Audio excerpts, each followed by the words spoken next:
So a few weeks ago, there was an interesting start of a conversation over on Twitter from Steel City staff. You see, she was talking about how she had had this conversation with Sheldon Menery back in like May or something like that, and it was just brought up that Sheldon thought that cEDH players all had sort of a commonly held identity, while casual or more fun to play EDH players didn't really have much of anything that cohesively bound them other than playing EDH, of course. As a kitchen table format, this is a very common problem. Back when, before EDH was even a thing, kitchen table players would have very different ideas for how they would play. I decided to grab up a cEDH player from a Facebook group that I was part of for a conversation because, as a very casual player, I am going to have a very different perspective on this. I am very much so here for group hug, for politics, and for sort of a fun time. And I wanted to know from a cEDH player, what is it that they want and what is it that we think could be causing problems for more casual players. We're going to be going into about a 35-minute conversation with them, so hopefully you get to enjoy that.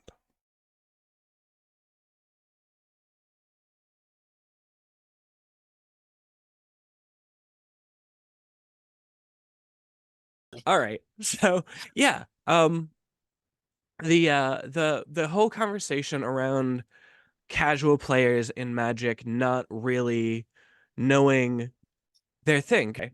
I guess you're going to have to sort of repeat yourself, Yeah, unfortunately. not a problem. So we were talking about a tweet from Sheldon Menery about like you said, casual players. I don't know if I would phrase it as not knowing, but at least not expressing oftentimes what they want. And casual players in quotations here, not expressing what they want out of the format, in comparison to say cEDH players. And um, on the Facebook post, one of the things that I pointed out is that cEDH players kind of have it easy because we take the idea of there are no limits, and that is essentially the rule set. So we had the easiest time defining that, in that it's kind of just like, and it's just the absence of rules. It's just absolutely anything goes, and we're Mm-hmm. attempting to win at Magic. And I think that has a big appeal to people who came to Magic from a competitive background. Um, a competitive Magic back or came to EDH from a competitive Magic background. Right. Um, because for a lot of people, such as myself, I view things like deck building specifically as a form of personal artistic expression. What I might include, like, people who know me could look at one of my deck lists and might know very well that I'm the one who designed that deck versus someone else because of certain card choices or just the way that the pieces fit together, the way things are layered, and so on. And I have a lot of friends who are the same way, where I can see a deck that they've put together. They can throw a list on Moxfield or something, and I just know, like, you don't have to have the author on there. I know the person. I know that Right. It's that's their deck. the Yeah, moment you see that deck, you're like, oh, this is that guy. I know it, that guy. exactly. And for a lot of us, I mean, myself, I'm 37, so as we get older, we get away from a lot of. I don't play backyard football anymore. I'm almost 40. I would Right. die. You're not playing a lot of pickup basketball at the gym or anything like that. So anything that you used to do that you competed at, largely it has to come down to something a lot more mental than physical at this point in life. And so for a lot of people, we really have still that drive to compete and to test ourselves. And I think for me personally, that's what makes cEDH so appealing, which is that if I build a deck, it either works or it doesn't. Right. And you can make excuses and there are reasons behind it, and you can take lessons from things not working and from working. But at the end of the day, there is a measuring stick, is that either it worked or it didn't. And that means that if you have something that doesn't work, then you can push and poke and prod and tweak and get it to where, even if it's not tier one or something amazing, it is something that can compete at a level where even I think there's a lot of room for innovation for people to play weird cards, pet cards, and things like that. And one of the fun things about that in cEDH is if you make it work, no one can say it doesn't work. You've Right. proven it. Like beyond a reasonable doubt, you can't say this doesn't work. I made it happen. And or even like people who there are, I mean, if you think about like a stacks archetype, which is I think something that's very divisive.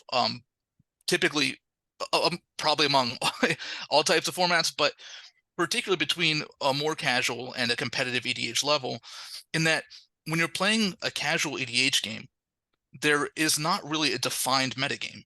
So to build a stacks deck, you have to be trying to stop everything, and Yeah. that's not possible because a stacks deck has to do something quickly. You have to have a proactive piece of board interaction that prevents a thing. So it has to hit first. Um, and in cEDH, there is a defined metagame. There are things that work and there are things that don't work. And there are fringe ideas that you kind of have to be prepared for. But um, I feel like most metagames are set by what is the strongest proactive deck in the format. Yeah. In EDH, it's Rograk and Silas. That's the Oh, fastest, is it? most consistent deck that will kill you, that has a level of resiliency. Um, and Okay. so right now that defines the format. Yeah, right. Not That in, not tells in that, you yeah, that exactly. tells It's you not what the other stuff going on is. right. It doesn't have to be the best deck. It's not. It's not the best deck. It's just what sets the metagame Right. because there are things that are better. And a great example is the difference between like Rograk Silas and a blue farm deck, which blue farm adds white. It has higher card quality. It's playing for a slightly slower, grindier, more consistent game that can do more. So it's more resilient than a Rograk Okay. Silas deck while maintaining levels of the explosiveness that makes Rograk Silas powerful. So I don't think many people would argue that Rogsai is stronger than Blue Farm. But Blue Farm's not what sets the meta. It's not. People Okay. aren't because without that proactive deck, there is no stacks build. There's Right. no mid-range decks. What are they playing? What's the interaction? And so you have to start with the fastest deck, and I think work your way down. So, taking a step back real quick, Yeah, where is it in the EDH sphere you sit? I play mostly cEDH. Okay, so you are a Um, C level player. yeah, I most of my decks are built for that format. I do some tournament play, whatever I can find locally. And then also I play. I mean, I started playing casual EDH. That's how I got into the format. I tried to do the best I could, but what I started with sucked compared to where I am now. Yeah, And so I still have, a dozen plus casual quote unquote decks that are fun to play. And and you can't take them into the cEDH meta, and that's fine. You get together with people who know what they're, what you're playing, and right, you play those too. And that is something to me where a play group is very valuable because it's tough to go to a local game store and be like, I'm not playing cEDH, but this can still win on turn two. Like right. it's good. Like And yeah. that was the big thing of this topic is like the problem that people seem to have is in communicating outside Mhm. of CEDH. What is it you're looking for? One of Yeah. the ideas that I had pitched forward. So a lot of people, when you talk about tournaments, are only going to think you're get them to zero life, mill them out, combo win, Yeah. those kinds of tournaments. They're thinking of winning tournaments. I thought it would be kind of cool to have because tournaments are defined by their prize pool, having a prize pool for a popularity contest almost. The way I had it framed was have the idea where the prize pool is defined by everybody gets a little vote card at the end, and it's like, okay, who was the fan favorite? Naming each of the categories after cards because I'm a dork, but Yeah. you've got your fan favorite, who is the most enjoyable person to play with, who, peer and toothy, so who was the scariest to play against, and who had the most imaginative play. So you vote on those three categories, and then for each category, the winner gets packs or whatever for, instead of for winning games, they get Hmm. them for being popular in game. And interesting, I think you could do that with both. You could go deck and player. Mhm. both and separate those out. So you could have the person, with the personality that was most enjoyable to interact with, and you could have the person with the deck that was most creative and most enjoyable to play with as well. And that's, I mean, that's exactly what you have to do. I mean, you have to define what's happening. I've gone to, the kind of F&M level, just local game store type events where, yeah, you show up, you pay $6, you get a pack if you win a round Yeah. type deal. And some of them have had like there's some type of semi-popular at least printout where it has like certain goals. Like one is like if you destroy a sensei's divining top. Right. That's not easy to do. So there's silly things like you lose points if you get a combo win or if you kill everyone at once. And um I've heard of a that, lot of those. I'm yeah, I don't know how well they work. right. Well, but they're at least defining the rules, like what is intended, what this person thinks is fun. What if you were entering this tournament or this event, whatever you want to call it, Right. they're outwardly defining upfront what is being rewarded. And Yeah. and that's important. Like you mentioned prize structure. And so that's the reward. And then you have to also define like what's rewarded. And that's what you Right. were getting into as well. So I think it's a similar idea. Yeah. You just have And to hammer that out, like exactly what the rule set is. now when we were going into the conversation at first, you had brought up that like one of the things I had mentioned, because my YouTube channel called Hugmonger, it's entirely there because I fucking love group hug decks and I Yeah. love mongers. They're fantastic. Um and I go for like a board game night feeling, and that's like one of those things that it doesn't it seems like even other casual players, I don't know if they're there for that, Yeah. because there are a lot of casual players who will just sit there stone-faced silent and then get like real salty when you're like interacting with their board or whatever. Yeah. And that's like you said, it's levels of being casual. There is the idea of getting together with your friends who play Magic and playing Magic the Gathering, where the goal is to play Magic the Gathering. And there Yeah. is getting together with your friends to play Magic the Gathering, where the goal is getting together with your friends. Hmm. And I think that's a very, it's kind of on a spectrum there. It's not like you're doing one or the other, but for me, how much are you investing in just, is this an excuse to see your friends, the people you've, don't get to see as much anymore, um, and just have fun? That's great. I mean, that's always going to be a part of why I play Magic. Yeah. Um, or yeah, are you getting together to say like I have spent X amount of time building and refining this list. I want to test it against people who I have a lot of respect for, who are good players, and let's get together and see who made the best deck, or who can make the best play, and who comes out on top this time. And just, yeah, skewing to which element is more important is a very major axis Hmm. that is often under discussed. And actually, looking at the Facebook post again, because that was the comment on here that I found most interesting, or the part of the comment I should say, is that let's see, we're viewing this as if there are only two types of players, cEDH and everybody else, Mhm. and sort of gesturing at this is just not true. Correct. Yes. Like Yeah. that's one of those dichotomies that it's kind of even apparent in the message between Stephanie and Sheldon, is like it seems like even Sheldon is thinking of there's cEDH and there's non Mhm. cEDH, Yeah.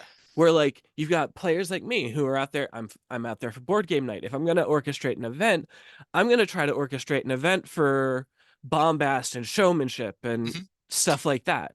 Like I want, people out in cosplay. Like if I'm going to do an event, I want people out in cosplay. I want, when somebody does a big play, they should make a bit of a show about it. And that's not, that's Yeah. obviously not going to be your Friday night magic kind of thing where It's almost, if I may, it's almost along the theme of what you see in some of the unsets, where it's more about the pageantry of the game and Mhm. enjoying that social aspect. Now that's in a 1v1 format typically, but you see that like there were cards where you're supposed to reference someone else's game, and just all types Yes, of yes. silly things like that. And yeah, like that's a way to have fun. I mean, that's the thing. It's like there's so many ways to have fun playing the game. And if you look, I mean, EDH wasn't even developed by Wizards of the Coast. No, that's You, what you know, makes it so good. so if you look at that, I mean, literally the most popular format in the entire game was not invented by the creators of the game. It's not defined by them. It was made and defined by players, and then there's a huge spectrum within that. That's part of the discussion. But the idea for me being that if you have this entire format that was invented and is defined by the players, it just shows the importance of having that drive of understanding what you want and putting forward what you want to do. Because if they can do it to make a format, then you can do it to make a sub format, Yeah. which we've seen. We have cEDH. That is a sub format of it is still Elder Dragon Highlander. I Yep. mean, it is. It's just done with a different, essentially a different social rule set and an understanding of a semi-defined metagame. Yeah. And like from what I understand, there are other like sub sub games for EDH. There's like the niche within a niche within a niche Yeah, of EDH. They just don't get the amount of like attention, the notoriety of cEDH. And I actually kind of to a degree wonder, like, what are your thoughts? Like, what do you think accounts for that? Because I actually don't know. I don't know why these other things don't quite get the attention. yeah. Well, I think it's the easiest answer is that cEDH is a negative. It's just saying we're not doing any social rules. Mm, And so that's what makes cEDH the easiest thing to define is we are trying to win at all costs. That's the only social contract. There's nothing else. Now there is an understanding of a metagame. There's nuance within that. Like what does that mean? It means you typically are not going to do any king making, things like that. You're not going to make spite plays. But those aren't illegal. They're just things that are frowned upon. right. So, um, you could be upset with someone for doing that, but it's it's a legal play. Um, when you're looking at these other ideas of what do I enjoy, what am I looking to get out of this format, you have to actively make rules. You have to put forward something positive. You're saying, I want this, I want that. Oh, and you can still do the same. You can say, I don't want X, Y, or Z. But rather than making a blanket statement like cEDH, you're having to make very specific points and you're having to take on a much greater burden of Hmm. creating kind of like the structure of what the format is going to be. So while cEDH players have done that as a whole better than casual players, however you want to put that, it's the easiest one to do. We just Hmm. say we're not doing anything. There's no We're just social trying to context. win. That's it. That's Yeah, all we're doing over here. and so Yeah. it kind of makes it seem like, oh, cEDH players are clever. We put forward what we wanted. Like it's the easiest thing. We just said these are the rules of the format we're trying to win. It's the same way you do like standard. Standard is you can use this card pool and you try to win. Yeah. They took the same thing and just put it in EDH. And I think because when the origin of EDH was not um overly competitive and it was not really trying to push the envelope the same way in terms of making your win cons difficult to interact with, finding ways to get past whatever. It was that more of what you're saying. It was judges getting together after events, playing silly old cards. They Yeah. were like literally the Elder Dragon, series from Legends. The decks had Yes. were originally all based around the Elder Dragons. There weren't partners. There were there weren't you know format printed specifically cards.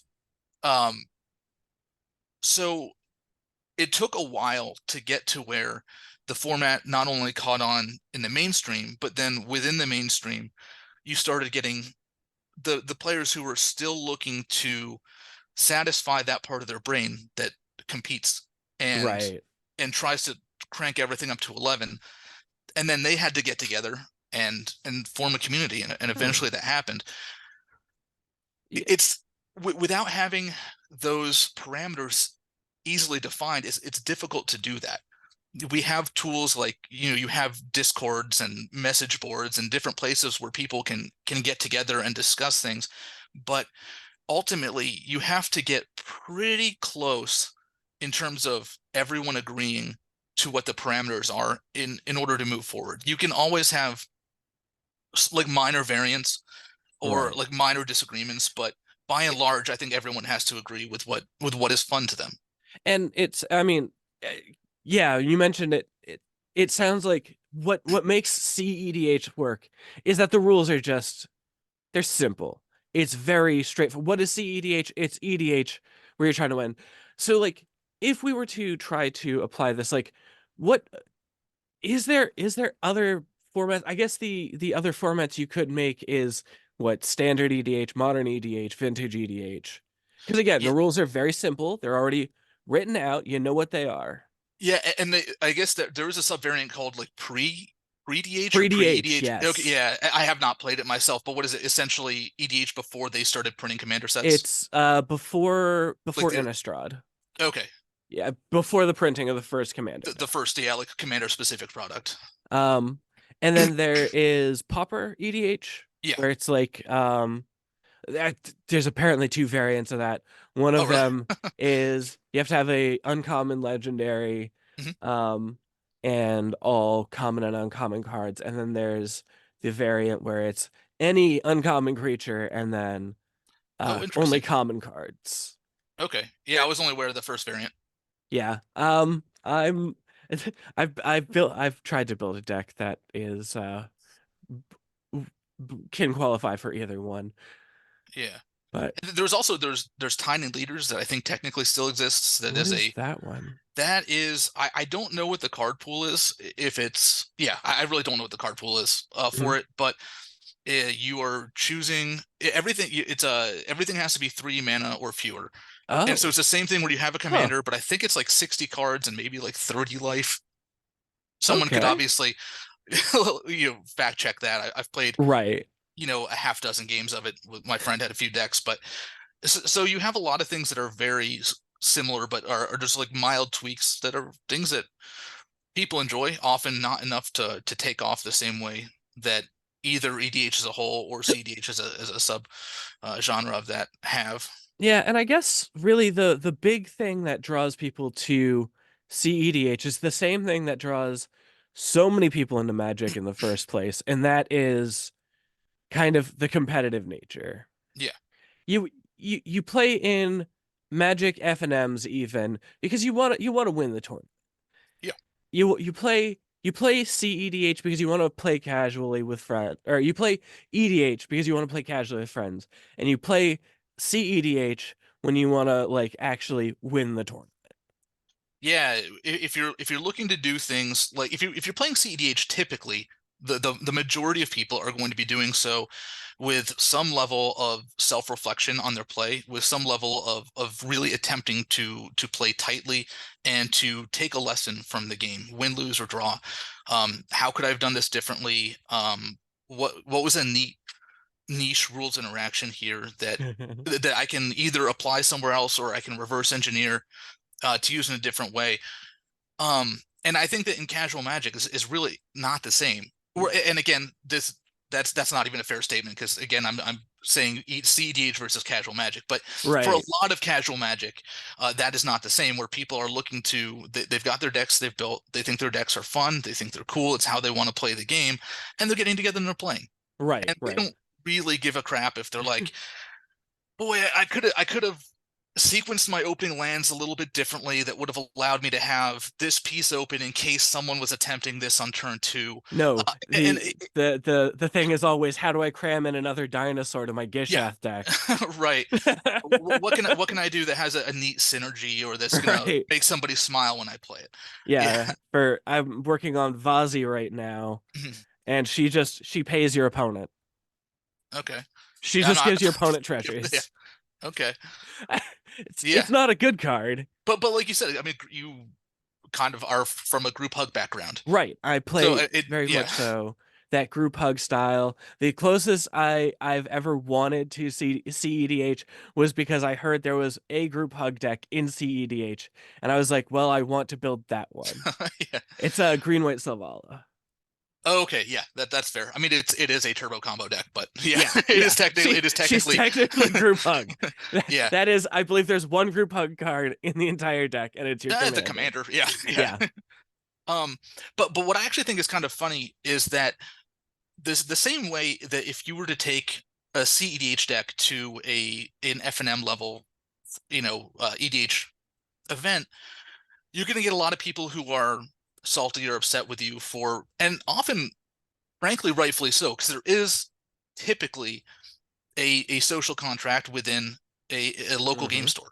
I mean, there's a general vibe and environment. Now, sometimes this can be different for each store, but if you are showing up with a Rograk Silas deck that's gonna win on average on turn 2.5, um, that no one has interaction for, and someone else is showing up for a precon that they made $7 of modifications to, it's tough to say that's fun for anybody. Like Right. I've been, I don't intentionally pub stomp. It's not fun, but I've been the guy playing the deck that was way too powerful for the pod, and it's like that's not fun for me. I could have Yeah. goldfished that at home. Like Right. I didn't need to show up. And I mean, yeah, spend $6. Who cares? It's not about the money, but like, there's a time investment.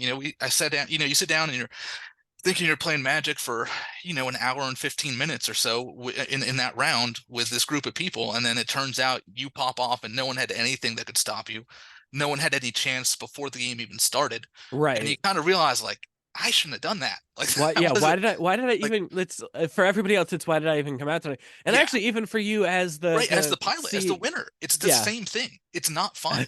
It's not fun. I want to play cEDH against people who are playing cEDH. If someone's playing a lower level power level deck, I want to know because Right. I mean, And like, yeah, how is it fun to take your how is it fun to take this high level deck and go yeah, into a casual pod and win? It's like you knew in advance you were gonna do that, yeah, it's sociopathic behavior essentially. That right? which is hey, that's for some people. But what is funny to me though is that same thing, that same level of disappointment, maybe bordering on disdain, that those people will have for you.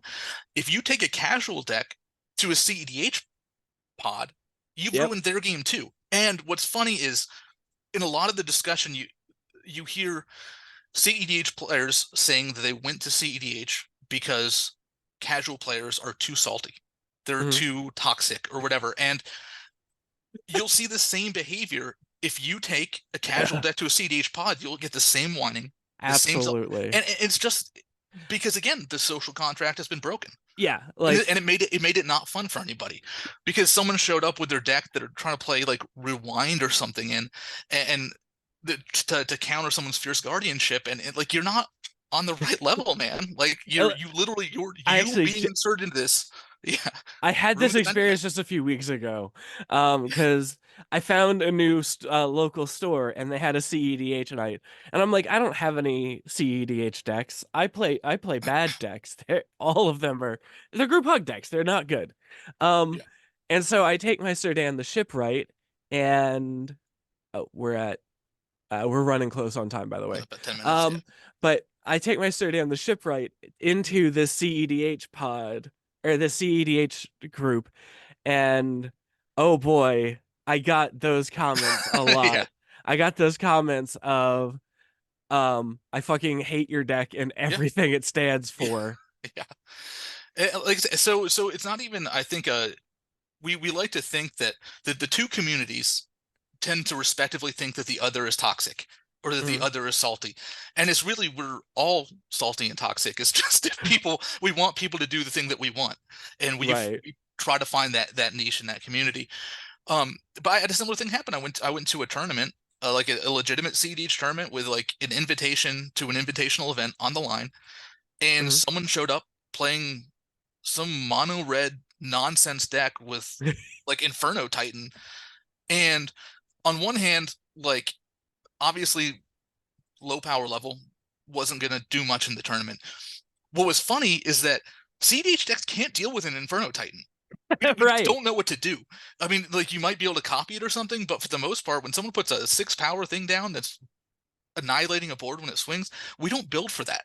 It's not Yeah. in the metagame. So it was incredibly disruptive. And so what what took place is we had these what was a standoff between a blue farm, a Kenrith deck, and uh oh the I can't remember the third deck, but something where we're all trying to find the right leverage to beat the other tier one decks.